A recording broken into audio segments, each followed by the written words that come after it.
Bonjour à tous, j'espère que vous allez bien. Aujourd'hui, je voudrais partager un texte avec vous qui se trouve dans l'évangile de Matthieu, au chapitre 14 et au verset 12 à 14.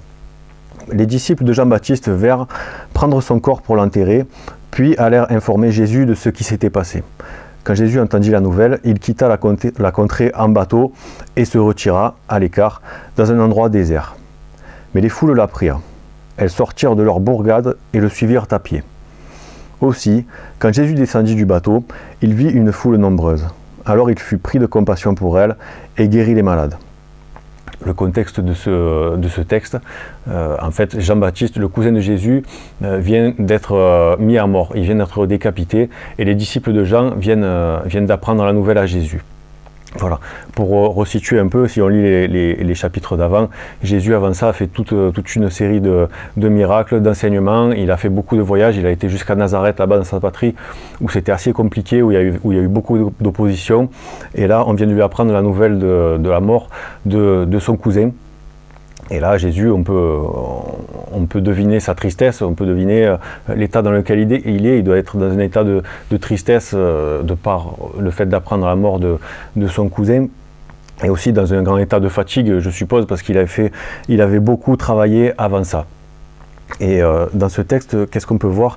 Jésus, il a décidé à ce moment-là de se retirer, au moment où il apprend la nouvelle, pour aller prier, certainement, pour aller se recueillir, pour aller faire son deuil de son cousin. Il faut savoir que son cousin, c'était pas seulement son cousin, mais c'était aussi la personne qui avait été annoncée depuis des centaines d'années à l'avance. C'était lui qui préparait le chemin, c'était lui qui annonçait le chemin, et c'était un serviteur de Dieu, quelqu'un qui avait un cœur entier pour le royaume de Dieu. Si vous lisez un peu l'histoire de Jean-Baptiste, vous verrez qu'il avait un cœur rempli pour le royaume de Dieu. Il était vraiment, il s'effaçait devant Jésus. C'était vraiment celui qui annonçait la bonne nouvelle.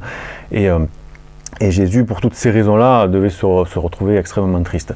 Et il avait décidé de se retirer. Et à ce moment-là, la foule vient vers lui. Et qu'est-ce qu'il fait? Il aurait pu légitimement dire à cette foule, écoutez, là j'ai appris une mauvaise nouvelle, je suis fatigué, j'ai beaucoup travaillé, j'ai fait beaucoup de choses, j'ai fait beaucoup de miracles, laissez-moi aller me retirer quelque temps, et après je reviendrai vers vous, je viendrai vous guérir, je viendrai vous enseigner, etc. Mais il ne l'a pas fait, pourquoi? Parce qu'il a été ému de compassion pour la foule.